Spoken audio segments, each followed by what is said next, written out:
Melati kuntum tumbuh melata, sayang merebah di pohon cemara.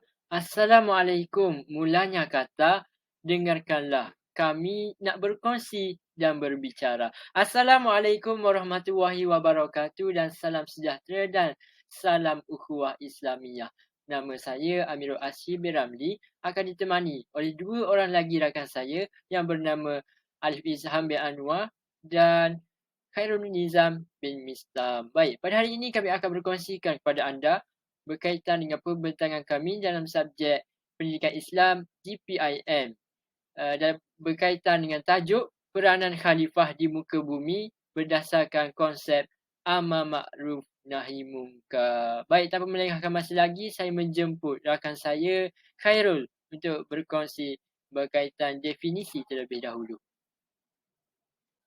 Terima kasih saudara Amirul Asri. Jadi semua, khalifah. Kita sering dengar perkataan khalifah ini. Namun apakah definisi sebenar khalifah? Jadi khalifah dari segi bahasa adalah berasal dari kata khalafah yang bermaksud pengganti atau wakil. Dalam sebutan biasa, khalifah selalu difahami sebagai pemimpin politik atau ketua iaitu imam. Namun dari sudut syarak pula, khalifah bermaksud pengganti Nabi SAW. Menurut Al-Mawardi, khilafah bermaksud niabah, iaitu pengganti kepada penguatkuasa hukum syarak iaitu Nabi SAW dalam menjaga agama dan mentadbir urusan dunia. Abu Al-A'la Al-Maududi juga sependapat dengan Al-Mawardi sebagaimana katanya bahawa makna khilafah ini boleh disamakan dengan amanah. Yang keduanya tidak boleh dipisahkan. Dr. Abdul Aziz Salim mula menghuraikan bahawa jabatan khalifah ini memegang dua tugas utama iaitu berkuasa penuh dalam urusan agama Islam dan yang keduanya berkuasa penuh dalam urusan dunia dengan melihat kepada maslahat umum. Jadi saya akan berikan pula kepada sahabat saya, saudara Izham, untuk meneruskan pembentangan ini. Baik, yang pertama adalah menyemarakkan amar makruf nahi munkar dalam konteks kemasyarakatan. Yang pertama, berusaha menghidupkan sebuah masyarakat yang bertolak ansur.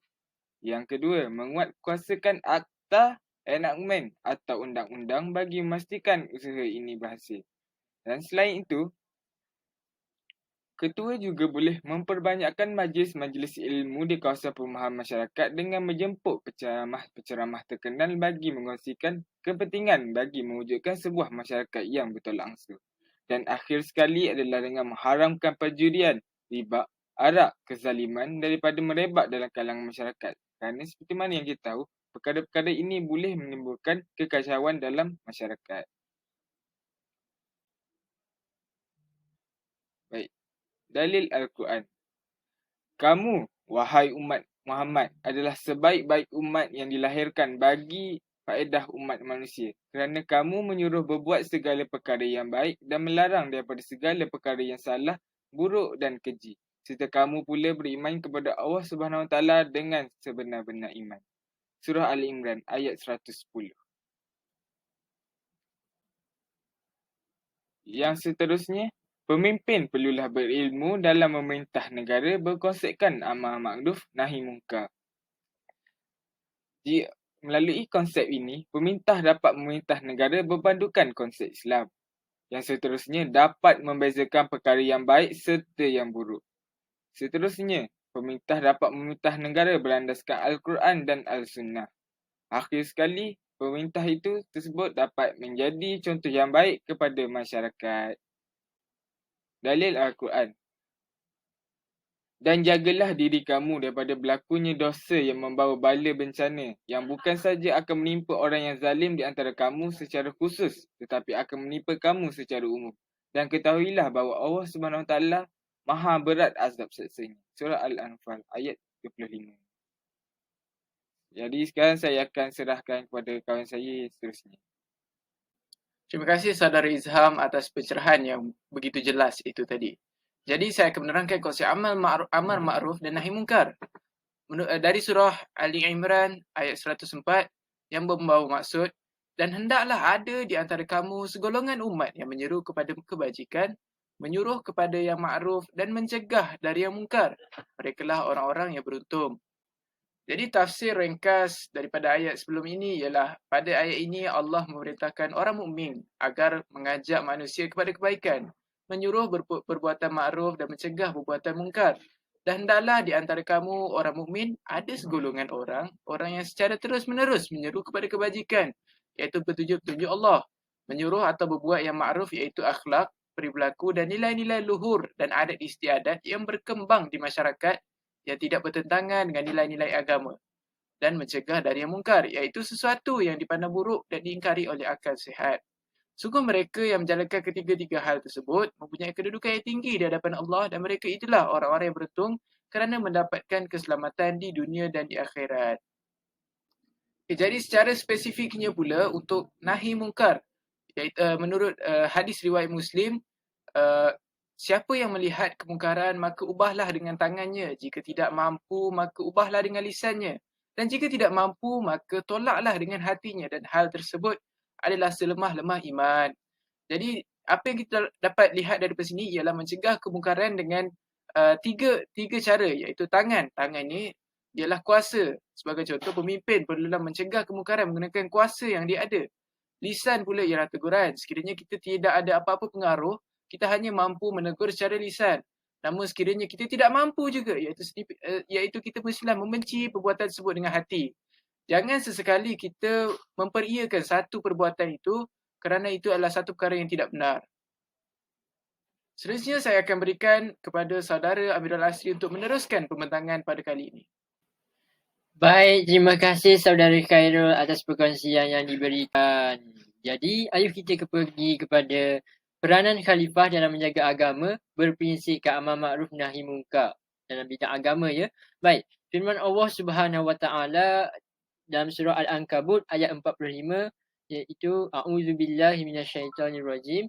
Utlu ma uhiya ilaika minal kitabi wa aqimis shalah. Innas salata tanha 'anil fahsya'i wal munkar wa dzikrullahi akbar wallahu ya'lamu ma tasna'un. Sadaqallahul azim. Maksudnya, bacalah kitab Al-Quran yang telah diwahyukan kepadamu, Muhammad, dan laksanakanlah solat. Sesungguhnya solat itu mencegah dari perbuatan keji dan mungkar. Dan ketahuilah, mengingati Allah, solat itu lebih besar keutamaannya dari ibadah yang lain. Sesungguhnya Allah mengetahui apa yang kamu kerjakan. Baik, hadirin sekalian, ayat ini jelas menerangkan bahawa solat itu tiang agama. As-solatu imaduddin. Solat itu tiang agama. Maka kita sebagai manusia yang cintakan akan Allah dan yang bencikan akan kemungkaran, wajiblah ke atas kita untuk solat. Kerana apa? Solat itu boleh mencegah daripada sifat kemungkaran. Baik. Jadi, antara kesan-kesan baiknya ialah yang pertama, dapat menjauhkan diri dan mencegah dari melakukan perbuatan keji dan mungkar. Seterusnya, dapat menjadikan kita sentiasa berada di dalam keadaan yang bersih dan tenang. Kerana apa? Bila kita sebelum kita solat ni, kita akan mengambil wuduk. Wuduk itu akan membersihkan kita, menjadikan kita lebih tenang. Apatah lagi kalau kita tambah pula dengan solat, kita doa dekat Allah, sujud lama-lama, dia akan jadi lebih tenang dan kita boleh luahkan apa saja dekat Allah. Baik. Dan yang ketiga ialah melatih seseorang individu dari sentiasa taat dan patuh pada masa serta dapat menepati masa dengan sewajarnya. Solat 5 waktu ini dia ada masa-masa dia. Dia dapat melatih kita untuk lebih menepati masa. Macam saya selalu solat 5 waktu pada awal waktu. Bagaimana dengan anda? Baik. Seterusnya, peranan khalifah dalam menjaga agama berprinsip ke amar ma'ruf dan munkar yang kedua ialah, suka saya kongsikan hadis ini, iaitu ajaklah mereka memeluk Islam dan beritahulah mereka apa-apa yang diwajibkan atas mereka yang berupa hak Allah di dalamnya. Demi Allah, Allah memberi petunjuk kepada seseorang dan antara engkau adalah lebih baik bagimu daripada engkau memiliki unta merah. Hadis riwayat Imam Bukhari. Hadis ini jelas menerangkan bahawa kita sesama umat Islam haruslah saling nasihat menasihati, saling berpesan-pesan. Begitu juga dalam surah Al-Asr. Wal 'asr innal insana lafi khusr illa alladziina aamanu wa 'amilus shalihat wa tawassaw bil haqq wa tawassaw bis sabr. Maksudnya, demi masa, sesungguhnya manusia itu berada dalam kerugian kecuali orang-orang yang beriman, yang berpesan-pesan dengan kebenaran, berpesan-pesan dengan kesabaran. Kita mestilah nasihat saudara kita, apatah lagi yang bukan Islam. Ajak mereka masuk Islam. Bukan secara mendesak, tapi ceritakan terlebih dahulu apa kebaikan dalam Islam, apakah keindahan dalam Islam. Kita nak ajak orang, kita mesti tahu terlebih dahulu dan ceritakan dia berkaitan dengan keindahan-keindahan Islam. Macam itulah. Jadi kesannya ialah yang pertama, dapat menguatkan lagi kefahaman mereka terhadap agama. Yang kedua, dapat mengubah sikap masyarakat ke arah kepribadian yang mulia. Dan yang terakhir, dapat mengurangkan gejala sosial. Kenapa? Kerana agama Islam ini merupakan agama yang sebaik-baik agama. Makna kata tidak eloklah kalau nama Islam tapi hanya sekadar pada IC. Itulah yang kita lihat pada hari ini. Nama Islam tapi bermain TikTok, bergoyang-goyang. Tak naklah macam tu. Jadi kita sebagai nama yang ada nama Islam, kita haruslah sematkan di dalam hati kita. Apakah itu Islam yang sebenar-benarnya? Apakah akidah Islam itu sebenar-benarnya? Jadi itu sahaja daripada saya. Itu sahaja daripada saya. Sebelum saya akhiri, saya kongsikan pantun iaitu bunga dedap di atas para, anak dusun pasang pelita. Kalau tersilap tutur bicara, jemari disusun, maaf dipinta. Sekian sahaja daripada kumpulan kami. Sekian, terima kasih. Semoga bermanfaat apa yang kami kongsikan pada video kali ini. Assalamualaikum.